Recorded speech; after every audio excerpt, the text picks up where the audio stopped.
अस्सलाम वालेकुम, मैं हूं बिशारत अली भट्ट और आज मैं आपसे बात करूंगा A1 लाइफ स्किल्स टेस्ट के बारे में। इस टेस्ट को आमतौर पर यूके मैरिज वीज़ा टेस्ट भी कहा जाता है।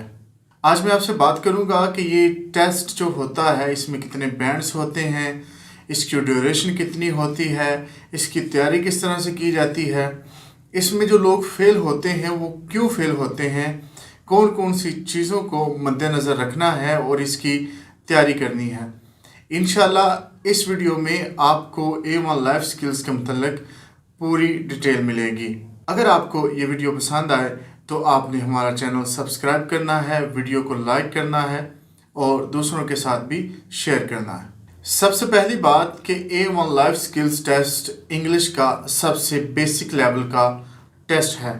ये उन लोगों के लिए करना ज़रूरी होता है जिनकी शादी यूके में, इंग्लैंड में हुई होती है, चाहे वो मर्द हो या औरत हो।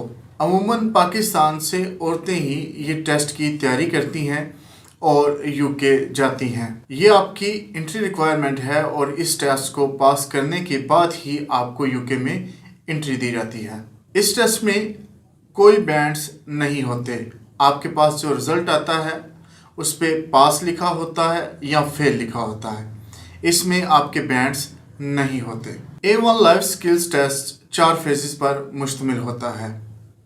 इसकी ज़्यादा से ज़्यादा जो ड्यूरेशन है वो 18 मिनट होती है पूरे टेस्ट की। ये पूरा टेस्ट 14 से 18 मिनट की ड्यूरेशन पर मुश्तमिल होगा। अब हम बात करते हैं A1 लाइफ स्किल्स के सबसे पहले फेज़ 1A के बारे में। A1 लाइफ स्किल्स का जो फेज 1 है, जिसे 1A कहा जाता है, ये आमतौर पर 4 से 5 मिनट की ड्यूरेशन पर मुश्तमिल होता है। इसमें एग्जामिनर आपसे आपके मुतालिक सवाल करता है, आपका नाम पूछता है, नाम के स्पेलिंग पूछता है, एज पूछता है, डेट ऑफ बर्थ पूछता है, एड्रेस पूछता है, आपकी हॉबीज़ के बारे में, एक्टिविटीज़ के बारे में एग्जामिनर पूछता है। ये जनरल क्वेश्चंस होते हैं ताकि आपसे बात करके एक आइस ब्रेक की जाए, आपको जो आपके अंदर डर होता है उसे ख़त्म किया जाए ताकि आप टेस्ट के लिए प्रिपेयर हो जाएं। A1 लाइफ स्किल्स का जो अगला फेज़ है वो है 1B। फेज़ 1B में आपको और आपके साथ जो कैंडिडेट है इसमें दो दो करके कैंडिडेट्स बुलाए जाते हैं। अमूमन मर्द के साथ मर्द होता है और औरत के साथ औरत होती है, लेकिन इसके अलावा भी देखा गया है कि औरत के साथ मर्द और मर्द के साथ औरत भी 2 कैंडिडेट्स बुलाए गए हैं। इसमें आप दोनों कैंडिडेट्स को अलग अलग एक टॉपिक दिया जाएगा। टॉपिक आम रोज़मर्रा की ज़िंदगी के मुतालिक होते हैं और ये जनरल क्वेश्चंस इस पे आपने बनाने होते हैं। आपके जो टॉपिक होते हैं वो होते हैं होम हो गया, family, sports, games, shopping, mobile phone, internet, इस तरह के आपके ये टॉपिक्स होते हैं जिन पर आपने क्वेश्चंस बनाने होते हैं। आपका कैंडिडेट 1 और कैंडिडेट 2 का अलग अलग टॉपिक होगा। मिसाल के तौर पर अगर कैंडिडेट 1 को टॉपिक दिया गया है कि गेम्स एंड स्पोर्ट्स, इसके बारे में उसने सवाल बनाने हैं और सवाल कम से कम 8 से 10 होने चाहिए। अगर आप एक सवाल बनाते हैं या कोई भी नहीं बनाते, एग्जामिनर आपको फोर्स नहीं करेगा, वो सिर्फ आपको फेल कर देगा। आपके पास कम से कम 8 से 10 क्वेश्चंस होने चाहिए। इसके लिए आपको वो 1.5 मिनट की ड्यूरेशन देंगे जिसमें आपने सवाल बनाने होते हैं। लेकिन आप अगर जब प्रैक्टिस कर रहे हो तो आपको चाहिए कि आप 1 मिनट की ड्यूरेशन रखें। जब आप प्रैक्टिस करें तो उसके दौरान 8 से 10 सवाल बनाने की कोशिश करें और ये मिनिमम क्राइटेरिया है 8 से 10 सवाल बनाने का, ताकि आप इजीली पास हो जाएं। इसके अलावा जो आपके साथ कैंडिडेट है उसको इसके अलावा एक टॉपिक दिया जाएगा। वो हो सकता है फूड हो, रेस्टोरेंट हो, शॉपिंग हो, जो भी आपका टॉपिक होगा उससे अलग होगा। जो सवाल आप बनाएंगे टॉपिक पे वो आप उस कैंडिडेट से करेंगे, जो वो बनाएगा वो आपसे सवालात करेगा। जब आप दोनों कैंडिडेट्स के सवालात एक दूसरे से ख़त्म हो जाएंगे उसके बाद ये फेज़ एंड हो जाएगा।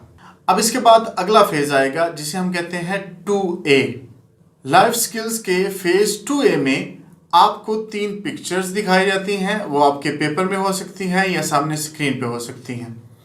इसके साथ एक ऑडियो चलाई जाएगी। आपने ऑडियो को सुनना है, वो इंग्लिश ऑडियो आप सुनेंगे और आप बताएंगे ये जो पिक्चर है, ये जो ऑडियो है, ये किस पिक्चर के मुतालिक है। 3 पिक्चर हो सकती हैं। फॉर एग्जांपल एक लाइब्रेरी की हो सकती है जिसमें बुक्स होंगी, एक कंप्यूटर लैब की हो सकती है, एक हॉस्पिटल की हो सकती है। तो जो ऑडियो होगी उसमें वो बात कर रहा होगा, जो भी नेटिव स्पीकर होगा, औरत हो या मर्द, वो किसी एक खास पिक्चर के बारे में बात कर रहे होंगे। IELTS Life Skills. Test 2. Recording 1. Now, could you listen for 1 minute? I just want to tell you all that you can buy dictionaries and other books during break from 11 o'clock this morning. All the English course books are half price, so you can get them now for £7.50. So, the sale's in room B3. That's next to the... जब आपने audio सुननी है तो आपने keywords का ध्यान रखना है कि अगर हॉस्पिटल के बारे में बात हो रही है तो वो हॉस्पिटल, डॉक्टर, पेशेंट्स के बारे में बात कर रहे होंगे। अगर लाइब्रेरी की बात हो रही है तो बुक्स के बारे में बात हो रही होगी। लाइब्रेरी कब ओपन होती है, कब क्लोज होती है, इस बारे में बात हो रही होगी। तो आपने कीवर्ड्स को देखना है कि कौन से कीवर्ड्स बोले जा रहे हैं। कीवर्ड्स से ही आप पहचान सकेंगे कि किस पिक्चर के बारे में ये ऑडियो है। ये टेस्ट है तो बहुत आसान, इसकी ऑडियो बहुत आसान होती है, लेकिन बाज़ औक़ात आपको ऑडियो में कंफ्यूज किया जाता है।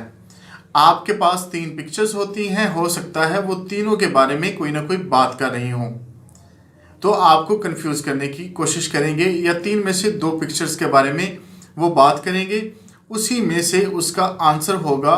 तो आपकी अंडरस्टैंडिंग जितनी बेहतर होगी लिसनिंग के हवाले से, आपकी लिसनिंग जितनी अच्छी होगी, आप इन ऑडियोज़ को उतनी अच्छी से समझ सकते हैं।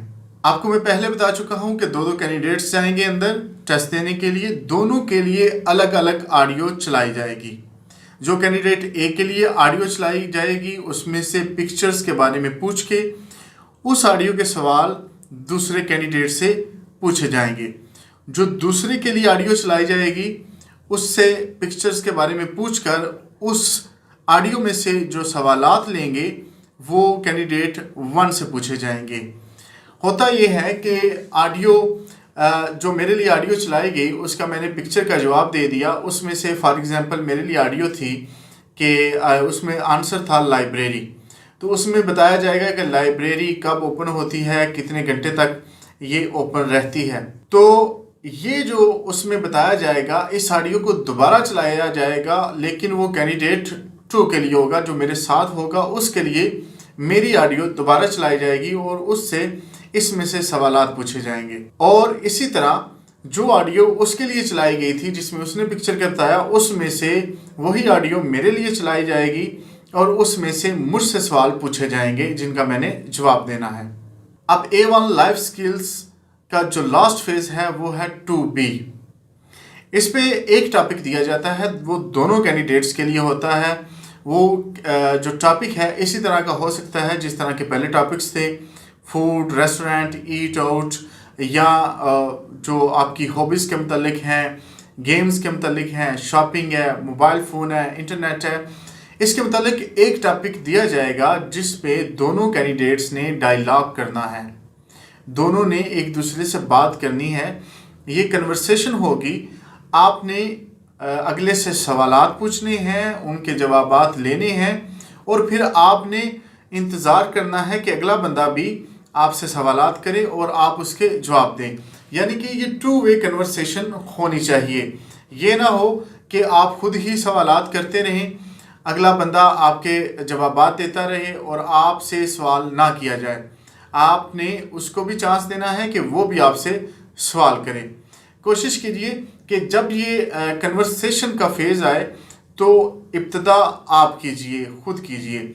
जब आप खुद इब्तिदा करेंगे, खुद शुरुआत करेंगे, तो आप कन्वर्सेशन को अपने मुताबिक जारी रख सकते हैं। ये कन्वर्सेशन आम जिस तरह हम लोग एक दूसरे से मिलते हैं, कन्वर्सेशन स्टार्ट होती है, इसी तरह आपने कन्वर्सेशन स्टार्ट करनी होती है। For example hi my friend, how are you and what's going on this days, इस तरह से आप शुरू कर लें। ठीक है, फिर जो गिवन टॉपिक है उसके साथ आप जुड़ जाएं। फॉर एग्जांपल अगर आपका जो टॉपिक है वो है गेम्स के मतलब, तो आप पूछ सकते हैं what game do you like to play. Do you like to play on phone, do you like to play physical games, do you like to play indoor games. इस तरह के आप क्वेश्चंस एक दूसरे से करके आप अपनी कन्वर्सेशन को जारी रख सकते हैं। तो ये 14 से 18 मिनट के अंदर आपका टेस्ट ख़त्म हो जाएगा और तकरीबन 6 से 7 दिन के बाद आपका रिजल्ट आ जाता है जिसके ऊपर पास या फेल लिखा होता है। अब बात आ जाती है कि इस टेस्ट की हमने तैयारी कैसे करनी है। क्या इस टेस्ट को पास करने के लिए हमारा टेंसेस का सीखना ज़रूरी है? तो इसका जवाब है नहीं। मेरे बहुत सारे स्टूडेंट्स हैं जिन्होंने A1 IELTS पास किया, किसी ने 15 दिन में किया, किसी ने 7 दिन में किया, किसी ने 1 महीने में किया। जो बिल्कुल नील थे उनको 2 महीने की प्रिपरेशन करवाई गई, लेकिन उनको भी टेंसेस नहीं सिखाए गए, ना पैसिव वॉइस सिखाए गए। आपने जब इस टेस्ट की तैयारी करनी है तो आपको मॉडल वर्ब्स आना ज़रूरी है, जिस तरह should, must, ought to, would, could, can, may, might, had to, had better, has to. इस तरह के जो मॉडल वर्ब्स हैं इनकी आपको अंडरस्टैंडिंग होनी चाहिए। इसके अलावा आपने इस टेस्ट की तैयारी करनी है तो आपको डू यू और आर यू से क्वेश्चंस बनाना आना चाहिए। फॉर एग्जांपल जब आप आर यू से क्वेश्चन बनाएंगे तो आपने इंग साउंड का इजाफा करना है। फॉर एग्जांपल अगर आपने कहना are you playing cricket, are you enjoying this season, इस तरह से करके आपने ING वाले क्वेश्चंस बनाने हैं। Are you feeling happy, are you feeling relaxed, इस तरह के आपने आर यू से बनाने हैं। इसके अलावा आपकी प्रैक्टिस होनी चाहिए डू यू से क्वेश्चन बनाने की। Do you have money, do you have kids, do you love your country, do you read books. इस तरह के आपने डू यू और आर यू से क्वेश्चंस बनाने हैं। आपकी प्रैक्टिस डू यू और आर यू से होनी चाहिए। मॉडल वर्ब्स की आपको अच्छी अंडरस्टैंडिंग होनी चाहिए। इसके अलावा जो खास बात है जिसकी वजह से स्टूडेंट अक्सर फेल होते हैं वो उनकी अंडरस्टैंडिंग नहीं होती WH क्वेश्चंस के बारे में। आपकी इंतहाई बेहतरीन अंडरस्टैंडिंग होनी चाहिए WH क्वेश्चंस के बारे में। अगर आपको WH क्वेश्चंस नहीं आते तो आप क्वेश्चंस नहीं कर सकेंगे, और अगर आपको WH क्वेश्चंस नहीं आते तो आप क्वेश्चंस के जवाबात भी नहीं दे सकेंगे। तो पास होने के लिए WH क्वेश्चंस का आना इंतहाई ज़रूरी है, इसकी अंडरस्टैंडिंग इंतहाई ज़रूरी है। क्योंकि जब WH क्वेश्चंस आपको नहीं आएंगे तो सवाल आपसे कुछ और किया जाएगा, आपको समझ नहीं आएगी, आप जवाब कुछ और देंगे तो आपको फेल कर दिया जाएगा। एग्जामिनर वहाँ आपको स्माइल दे रहा होगा, आप उसको स्माइल दे रहे होंगे, आपको वो पता भी नहीं चलने देगा और आपकी रिपोर्ट में वो फेल लिख देगा। लेकिन आप यही समझ रहे होंगे कि उसका मेरे साथ रवैया इतना अच्छा था, एग्जामिनर तो बड़ा खुश था, लेकिन मैं फेल पता नहीं क्यों हो गया। फिर इसीलिए हुए कि उसको आपसे ना ज़ाती दोस्ती है ना दुश्मनी है, वो आपका टेस्ट ले रहा है, रवैया उसका ठीक होगा, लेकिन वो आपको जज कर रहा होगा कि आप कहाँ गलतियाँ कर रहे हैं। क्योंकि आपका ये बेसिक लेवल है, आपसे पैसिव वॉइस, टेंसेस के बारे में, ग्रामर का इतना नहीं देखा जाता कि आपकी ग्रामर कितनी अच्छी है या बुरी है। आपको जो बेसिक चीज़ों की ज़रूरत है WH क्वेश्चंस, मॉडल वर्ब्स वगैरह, अगर आपको इनकी अंडरस्टैंडिंग है, आप नेटिव स्पीकर को समझ सकते हैं वो क्या आपसे कह रहा है, क्या पूछ रहा है, या आप पूछने की सलाहियत रखते हैं, तो वो यकीनन आपको पास कर देंगे। अब नेटिव स्पीकर्स को समझने के लिए, सुनने के लिए आपका ज़रूरी है कि आप ज़्यादा से ज़्यादा लिसनिंग करें। ये क्योंकि टेस्ट में अमूमन ब्रिटिश स्पीकर्स होते हैं जिनको आप सुनते हैं, तो आप कोशिश करें कि ब्रिटिश जो इंग्लैंड वाले हैं उनकी इंग्लिश सुनें।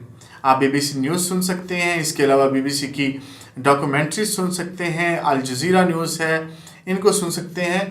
तो आप जब इनको सुनेंगे तो आपकी लिसनिंग बहुत हद तक इम्प्रूव हो जाएगी, आपको नेटिव स्पीकर्स की समझ आना शुरू होगी। जब आपको समझ आएगी तो आप ऑडियो सुन के बेहतरीन जवाब दे सकते हैं।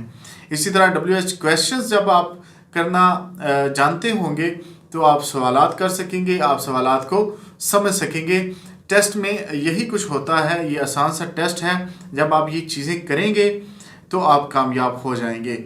आखिरी बात, इसमें आमतौर पर जब आपसे सवालात किए जाते हैं तो सवालों में ही जवाब होता है, तो उनका आप ध्यान रखें। फॉर एग्जांपल, अगर आपसे कोई पूछता है व्हाट इज़ योर नेम, तो आप इसी में से जवाब देंगे, व्हाट को छोड़ देंगे, आप कहेंगे माय नेम इज़ अली। इसी तरह आपसे कोई पूछता है वेयर आर यू फ्रॉम, आप कहाँ से हो, तो आप वेयर को छोड़ देंगे, आप कहेंगे आई एम फ्रॉम पाकिस्तान। तो इस तरह से आपने तैयारी करनी है। मुझे उम्मीद है कि आपको पूरी तरह से ये समझ आ गया होगा, ये टेस्ट कैसे करना है, इसकी तैयारी कैसे करनी है। इसके अलावा अगर आपने मॉडल वर्ब्स सीखने हैं, WH क्वेश्चन सीखने हैं, तो मेरे इसी चैनल में आपको WH क्वेश्चंस दिए गए हैं, मॉडल वर्ब्स दिए गए हैं, और मेरे इसी चैनल में एक प्लेलिस्ट बनाई गई है A1 लाइफ स्किल्स के नाम से। आप वो प्लेलिस्ट पे जाएं, उसमें जाके A1 लाइफ स्किल्स के मतलब जो चीज़ें आपको ज़रूरी है पास करने के लिए, वो आपको वहाँ से मिल जाएंगी। तो आप उस प्लेलिस्ट को देखें, आप वीडियोस को सुनें, और इंशाल्लाह आप इस टेस्ट को घर बैठे ही पास कर लेंगे। अपना बहुत सारा ख्याल रखिए, मेरे चैनल को सब्सक्राइब कीजिए, वीडियोस को शेयर कीजिए। इंशाल्लाह अगली वीडियो में फिर मिलते हैं। अल्लाह हाफ़िज़।